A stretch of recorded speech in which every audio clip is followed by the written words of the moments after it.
One man's toxic sludge is another man's potpourri. I don't know, it's some kind of soup.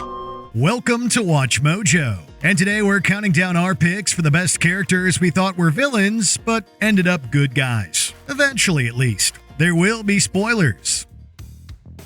Number 10, Old Man Marley, Home Alone. You ever heard of the South Bend Shovel Slayer? No. That's him. Even Boo Radley never had this bad of a reputation. Rumored to be a murderous serial killer called the South Bend Shovel Slayer, Marley put the fear of God in Kevin McAllister's soul. Granted, the wizened face, dark clothing, and the shovel didn't help matters. Eventually, though, Kevin makes Marley's acquaintance at a local church, and there, Marley debunks those wild rumors about him. Merry Christmas. It turns out that he was estranged from his son due to an argument, preventing Marley from seeing his beloved granddaughter. If you miss him, why don't you call him? I'm afraid if I call him, he won't talk to me. How do you know? I don't know. I'm just afraid he won't.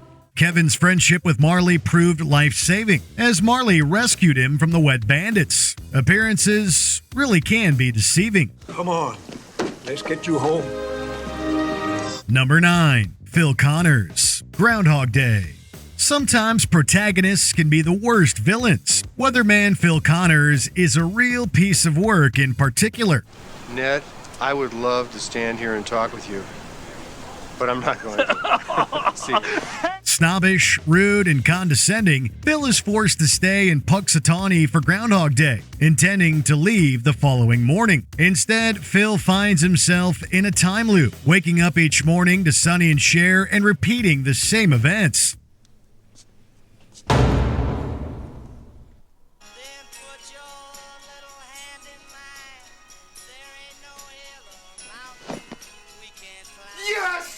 It takes a while, but Phil eventually strives to use the time loop for good, helping the people of Punxsutawney and even falling in love with his colleague Rita. His change of heart complete, he finally awakens the next day, with Rita by his side. Oh, please, not again. That is a great song. No, it's not. No, don't listen to this man.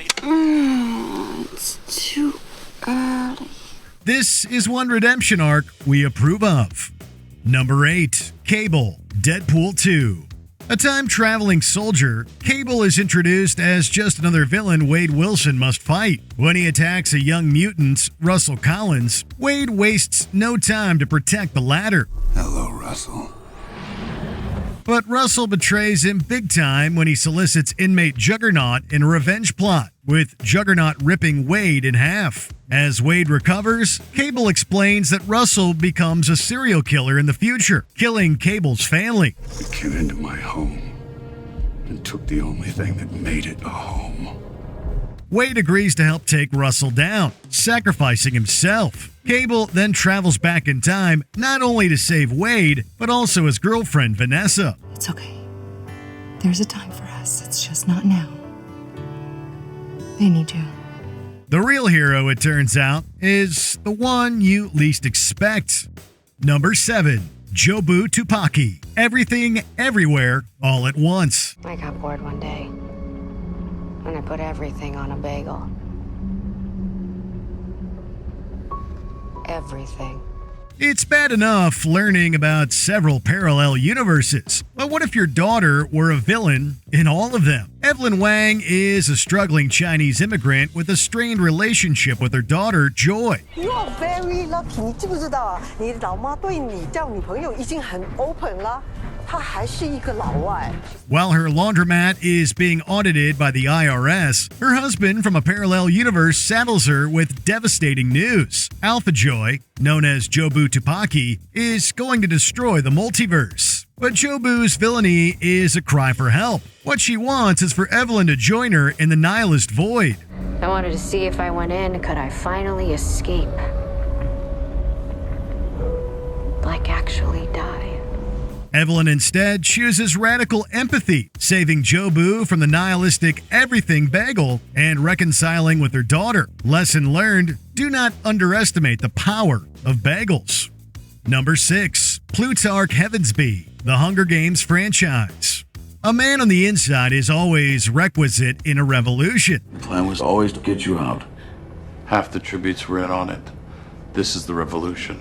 We are introduced to Plutarch Heavensby as little more than a capital stooge, the new game maker after Seneca Crane dies. Plutarch also advises President Snow that the best way to destroy Katniss is to destroy her image. She just wants to save her own skin. It's as simple as that. I think that's true. But she's become a beacon of hope for the rebellion, and she has to be eliminated. But it isn't until Katniss is rescued by the District 13 rebels at the end of Catching Fire that Plutarch's true loyalties are revealed. Plutarch is a secret rebel against the Capitol, even helping to shield Katniss's prep team from torture. He would eventually become Panem's Secretary of Communications under the new regime, so his subterfuge wasn't totally disinterested. And whatever she's doing, we conceived it. It was our plan all along. Of course it was. Still, we can be assured that Plutarch is one with his moral compass still intact. Number 5. General Francis X. Hummel, The Rock. A couple hundred years ago, a few guys named Washington, Jefferson, and Adams were branded as traitors by the British. And now they're called patriots. In time, so shall we.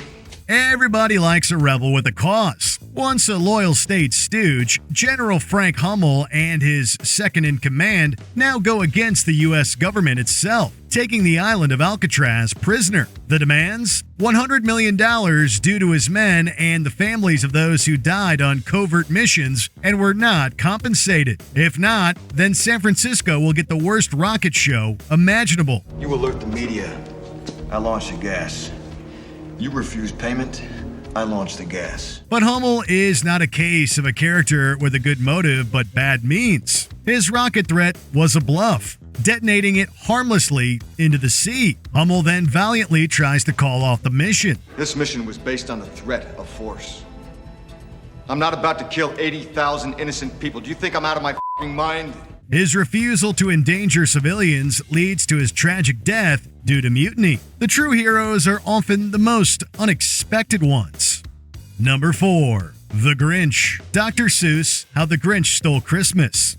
He's a mean one, all right, but like Ebenezer Scrooge, the Grinch isn't totally irredeemable. Bleeding hearts of the world unite!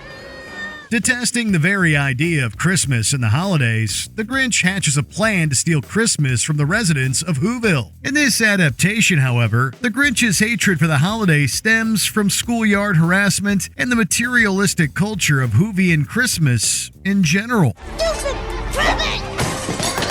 Stupid prank! I hate Christmas! The Grinch steals everybody's presents, only to find the townspeople have taken his criticism to heart and began to sing carols. Every Who down in Whoville, the tall and the small, was singing without any presents at all. Realizing the true meaning of Christmas for the first time, the Grinch returns the presents and apologizes for his actions. This Grinch is truly no humbug.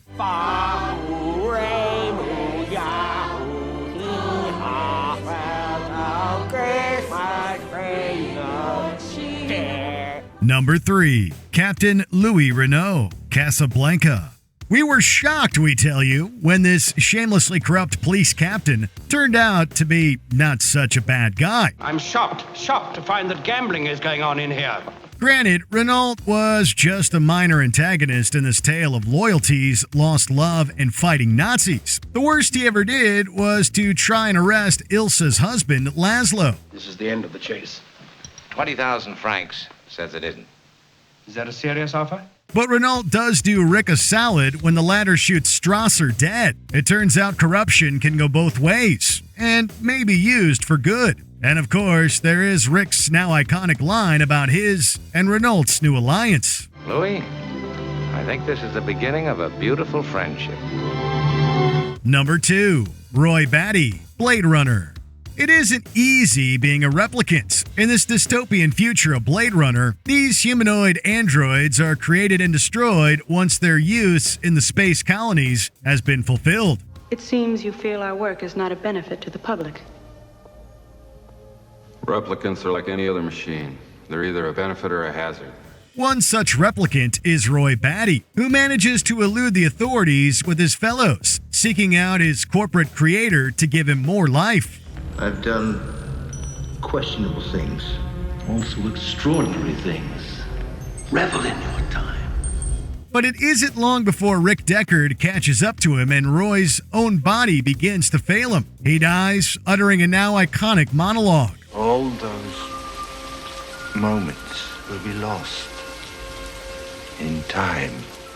What he wanted, in the end, was what we would all want. More time on this brief earth. And that is the most human thing of all.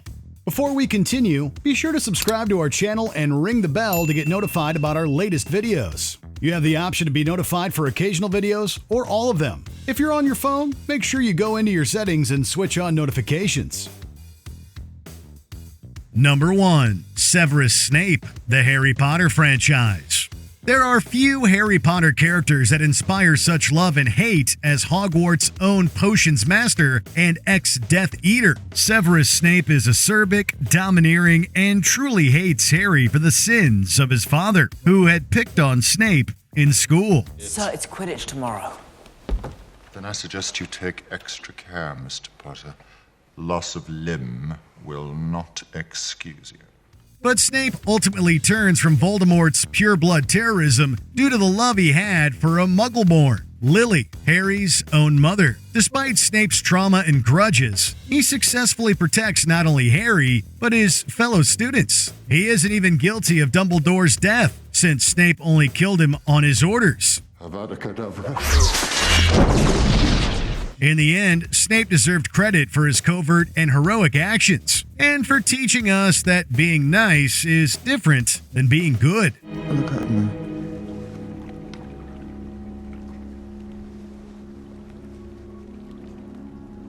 You have your mother's eyes. Which other admirable villain-cum-hero had you weeping tears in the rain? Let us know in the comments down below. Did you enjoy this video? Check out these other clips from WatchMojo, and be sure to subscribe and ring the bell to be notified about our latest videos.